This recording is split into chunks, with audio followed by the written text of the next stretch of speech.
जय हिंद। स्वागत आप सभी का दोस्तों, नमस्कार। लाइव टाइम्स पर मैं हूं अजय झा। बलूचिस्तान की जंग के पीछे क्या अमेरिका का हाथ है और क्या पाक सेना बागी बलूचों के आगे अब पस्त हो चुकी है? कल के वीडियो में मैंने आपको बताया था कि बलूच लड़ाकों का जिस स्केल पर हमला हुआ है पाकिस्तानी आर्मी के ऊपर, यह अनप्रेसिडेंटेड है और यह अब आर पार की जंग है। और आज इस बात को पाकिस्तान के रक्षा मंत्री खुद ख्वाजा आसिफ ने मान लिया है। कहा है कि उससे जो उन्होंने बयान दिया है उससे यह साफ हो गया है कि बलूचिस्तान की आजादी क्या अब तय है। और यह अपने आप पे हिलाने वाली खबर है। एक मुल्क बलूचिस्तान के लड़ाकों से हारता नजर आ रहा है। पाकिस्तान की सेना बलोच लड़ाकों के सामने घुटने टेकती नजर आ रही है। ये जो आप तस्वीर देख रहे हैं, क्या ये दो टुकड़े हो जाएंगे पाकिस्तान के? क्योंकि अब खुद रक्षा मंत्री हैं पाकिस्तान के, वो ये कहते नजर आ रहे हैं, प्रधानमंत्री और खुद ख्वाजा आसिफ। मैं आज आपको इस वीडियो में एक एक पहलुओं को बताऊंगा कि आखिर कौन सा इतना बड़ा खेल, इतना बड़ा गेम हो गया बलूचिस्तान के भीतर कि पाकिस्तान की आर्मी अब पस्त हो गई है। खुद रक्षा मंत्री ये बयान दे रहे हैं। लेकिन उससे पहले आपसे एक गुजारिश कि अगर आपने चैनल को अब तक सब्सक्राइब नहीं किया, प्लीज सब्सक्राइब कर लें। इससे हमें मदद मिलती है, एक लाइक और एक शेयर से हमें भारी मदद मिलती है। तो दोस्तों please subscribe, like the video and share it. और आप समझिए पाकिस्तान के भीतर चल रहे बड़े खेल को। और क्या यह खेल अमेरिका का है? क्योंकि चीन तो भाग खड़ा हुआ है पाकिस्तान से। पाकिस्तानी रक्षा मंत्री ख्वाजा आसिफ ने माना है कि पाकिस्तानी सुरक्षा बल बलूच विद्रोहियों के आगे पस्त हो रहे हैं।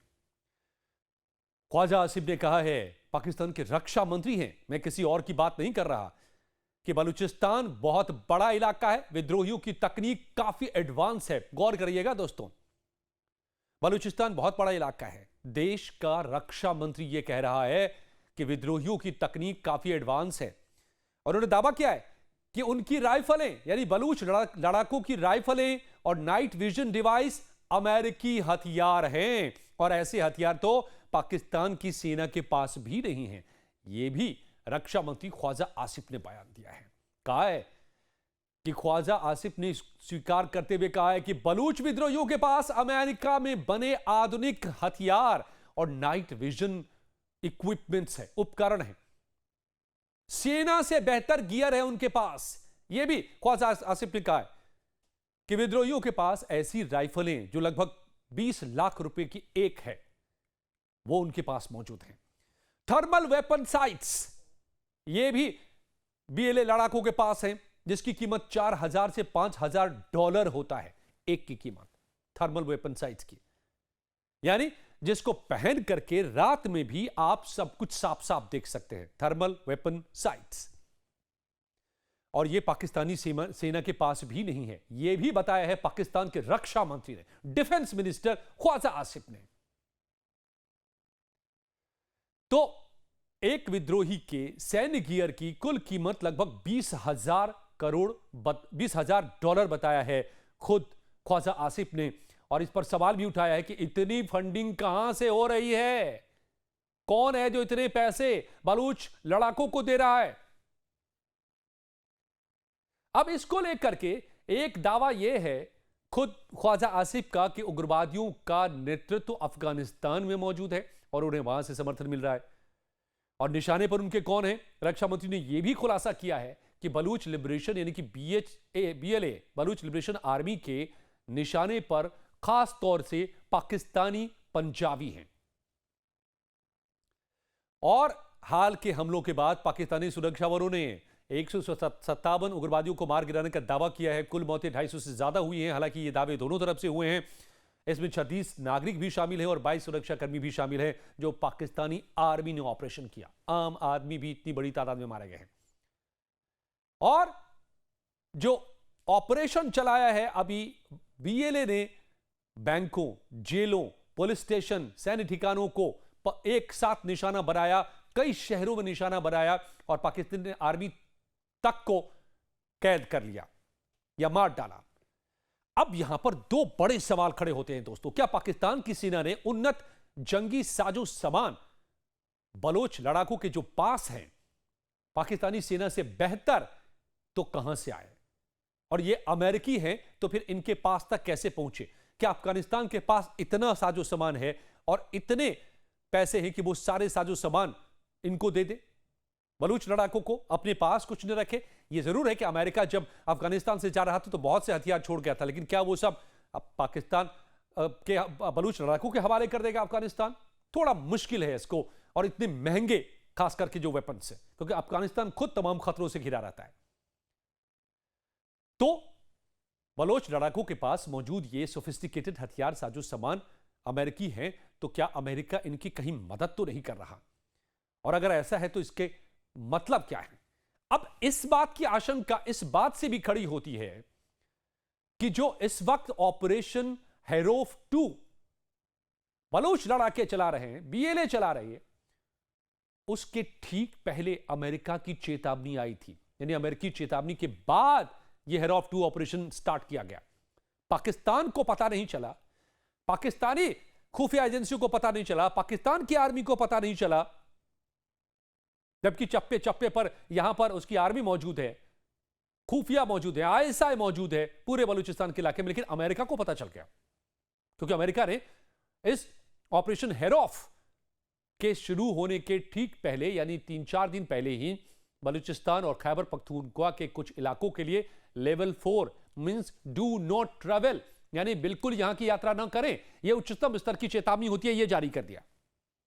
और उसके ठीक बाद ऑपरेशन हेरोफ शुरू हो गया। कैसे हो सकता है? हेरोफ 2 ऑपरेशन के पहले ही अमेरिका को पता कैसे चल जाता है? और अमेरिका ने चेतावनी भी जारी कर दी। अब दूसरे एक वजह पर भी कि क्या अमेरिका का हाथ हो सकता है। कई लोगों को यह उल्टी बानी लग सकती है, लेकिन अमेरिका ऐसे ही गेम करता है। अमेरिका की CIA का इतिहास यह रहा है, जहां पे तेल, जहां पर खनिज, जहां पर अमेरिका का फायदा, वहां अमेरिका टांग घुसेड़ता है, और सीधे सीधे नहीं तो पिछले दरवाजे से। और इसकी पूरी लंबी हिस्ट्री है। अगर आप कहेंगे, आप अब चाहेंगे तो कमेंट में लिखिएगा, मैं इस पर अलग से वीडियो बना करके आपको दे दूंगा कि अमेरिका और CIA का कितना लंबा इतिहास रहा है, अलग अलग देशों को तोड़ने, वहां पर तख्ता पलट करने, और वहां उलट पुलट और हंगामा खड़ा करने, कैओस पैदा करने में।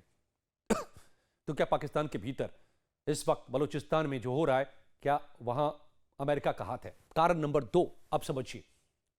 एक तो चेतावनी की बात मैंने कही कि पहले कैसे दे दिया चेतावनी अमेरिका ने, ठीक पहले ऑपरेशन हेरोफ के। दूसरे नंबर पर है BLA के पास मौजूद राइफलें और नाइट विजन डिवाइस अमेरिकी हैं।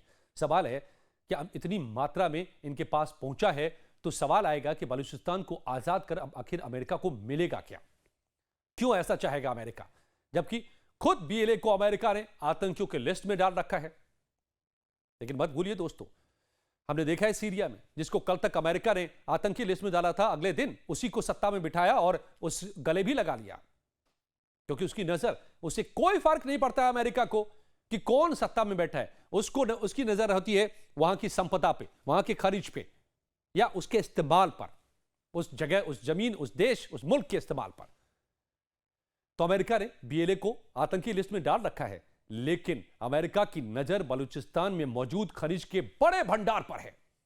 अमेरिका यहां पर बलूचिस्तान प्रांत में मौजूद विशाल खनिज भंडार, खास करके तांबा, सोना और रेयर अर्थ मिनरल्स, जिसको लेकर के दुनिया में इस वक्त सबसे बड़ा ये अहम चीज हो गया है, क्योंकि EV की तरफ जैसे हम बढ़ रहे हैं, जो बैटरीज चाहिए उसमें इन्हीं का इस्तेमाल होता है, और पूरी दुनिया के कार बदलने वाले हैं, ये पता है। जिसके पास ये होगा वही राज करेगा कार इंडस्ट्री में, और इस पर यहां इसका अकूत भंडार है बलूचिस्तान में। और इसी पर नजर चीन की भी है, इसी का दोहन पाकिस्तान कर रहा है, और इसी का विरोध बलूचिस्तान कर रहा है कि उसके सारे खजाने लिए जा रहे हैं, लेकिन वो गरीब के गरीब बने हुए हैं।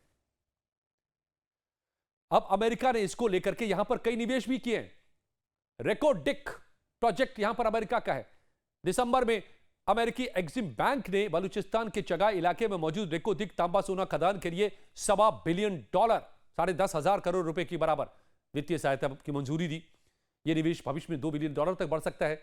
खनिज रिफाइनरी समझौता किया है। सितंबर 2025 में अमेरिकी कंपनी US स्ट्रेटेजिक मेटल ने पाकिस्तान के फ्रंटियर वर्क्स ऑर्गेनाइजेशन के साथ $500 मिलियन का समझौता किया है। इसके तहत बलूचिस्तान में एक पॉली मेटेलिक रिफाइनरी स्थापित की जाएगी, जिससे तांबा, सोना, टंगस्टन, दुर्लभ मृदा जैसी यानी कि रेयर मटेरियल यहां पर से उसको रिफाइन किया जाएगा, ले जाया जाएगा। अब इसका एक सामरिक मकसद है, मतलब स्ट्रेटेजिक मिलिट्री पर्पस है। अमेरिका का लक्ष्य चीन पर अपनी निर्भरता को कम करना है रेयर मटेरियल के लिए। आज दुनिया में सबसे ज्यादा चीन के पास ही है और वहीं से सप्लाई हो रहा है। तो इसको कम करने के लिए उसको चाहिए ये, और कहां कहां मिल रहा है? यूक्रेन में मिल रहा है। तो देखिए, यूक्रेन से सौदा किया है प्रेसिडेंट ट्रंप ने कि जितने हमने मदद की है उसके बदले में हमें खनिज भंडार दे दो, और करना पड़ा यूक्रेन को। और अब बलूचिस्तान पर नजर है। पाकिस्तान की कुल खनिज संपदा का 80% हिस्सा यहीं पर है। तांबा, सोना है, इसका बड़ा भंडार है। 5.9 अरब टन कुल मिलाकर के यहां पर ओर्स हैं, खनिज के भंडार हैं। यहां लिथियम, कोबाल्ट, क्रोमाइट, एंटीमनी जैसे बड़े अहम खनिज हैं, प्रचुर मात्रा में हैं। पाकिस्तान में के अनुसार इस खनिज संपदा का कुल 1 ट्रिलियन से 6 ट्रिलियन डॉलर के बीच की कीमत है। और यही जड़ है कि चीन यहां पर सीपेक के जरिए घुसना चाह रहा है और अमेरिका अब बलूचिस्तान के जरिए।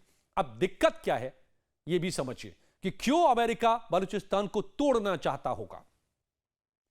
दरअसल बलूच अलगाववादी विदेशी कंपनियों को यहां टिकने नहीं दे रहे हैं, उन पर सीधे हमले कर रहे हैं। इसलिए अब आलम यह है कि चीन यहां से भाग खड़ा हुआ है। हेरॉफ 2 के बाद पिछले 3-4 दिनों की बात मैं बता रहा हूं पूरी तरह से खाली हो गया है। जो CPEC China Pakistan economic corridor बनाने में लगा है चीन, और ग्वादर पोर्ट तक पहुंचना चाहता है, उस पर इतने हमले हुए कि अब चीन वहां से भाग खड़ा हुआ है। और अमेरिका भी यहां पर सौदे तो कर लिया, लेकिन पाकिस्तान के साथ मगर कुछ कर नहीं पा रहा है, क्योंकि उन पर हमले कौन कर रहा है? बलूचिस्तान के लड़ाके कर रहे हैं। तो अमेरिका की नजर यहां पर एक तीर से 2 निशाने अमेरिका साधेगा।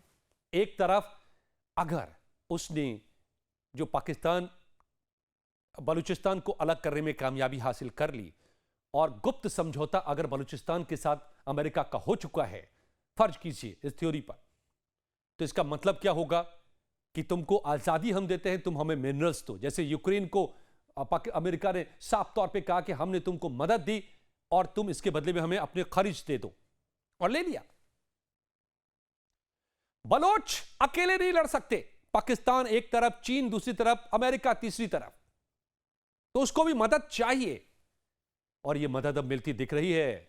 जो ख्वाजा आसिफ कह रहे हैं कि अमेरिका अब बलोच लड़ाकों के पास में जो हथियार हैं, जो साजो सामान है, जो नाइट विजन, थर्मल विजन है, जो उनके पास में सूट्स हैं लड़ने के, वो तो अब पाकिस्तान की सेना के पास नहीं है। हम लड़े तो लड़े कैसे?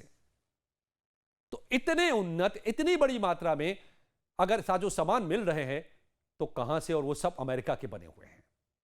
अफगानिस्तान के रास्ते इतनी बड़ी मात्रा में संभव नहीं है। तो अगर अमेरिका इनकी मदद कर रहा है, जिसका एक लंबा इतिहास रहा है, तो फिर इससे क्या होगा? एक तो अगर देश अलग हो जाता है बलूचिस्तान, तो फिर समझौता अमेरिका के साथ होगा और फिर चीन को यहां से बाहर जाना पड़ेगा। नंबर 1 तो चीन के हाथ से यह इलाका गया, और ये सारे मिनरल्स और खनिज पर किसका कब्जा? अमेरिका का होगा। बेशक फायदा, अगर समझौता गुप्त हुआ है तो फायदा दोनों को देने की बात हुई होगी, यानी कि बलूचिस्तान को भी। और इसलिए मैं कह रहा हूं कि क्या बलोच कनेक्शन जो यूएस का है, उसका मतलब अमेरिका की एंट्री का मतलब पाकिस्तान के 2 टुकड़े तय हैं। ये दोनों हिस्से अलग होंगे। और जब रक्षा मंत्री हाथ उठा रहे हैं, तो क्या ये अब नामुमकिन नहीं लग रहा है? आपको क्या लगता है दोस्तों, ये क्या खेल चल रहा है? इतनी ताकत कैसे आ गई बलूचिस्तान के लड़ाकों के पास, BLA के पास, जिसको पाकिस्तान आतंकी कहता है, अमेरिका आतंकी कहते हैं, उनके पास अमेरिकी हथियार आ रहे हैं और वो पाकिस्तानी सेना को धूल चटा रहे हैं। पाकिस्तान के रक्षा मंत्री हाँफ रहे हैं। वो कह रहे हैं हमारे पास हथियार नहीं कि हम लड़े। अब रक्षा मंत्री अगर ये बयान दे रहा हो तो वो सेना क्या लड़ेगी? उस सेना का मोराल क्या रहेगा? तो इसका मतलब बिग ब्रदर कहां गए? Big brother, big brother game on. And Pakistan में आने वाले दिनों में आप हेरो ऑफ 2O देखा है आपने, देख रहे हैं इस वक्त क्या होने वाला है। आपका अंदाजा क्या है? आप क्या मान रहे हैं? खास करके अमेरिका के इतिहास को जानते हुए हमें जरूर बताइएगा अपनी राय। और वीडियो पसंद आई हो तो इसको एक लाइक और एक शेयर जरूर कीजिएगा दोस्तों। बहुत बहुत धन्यवाद इस वीडियो को देखने के लिए।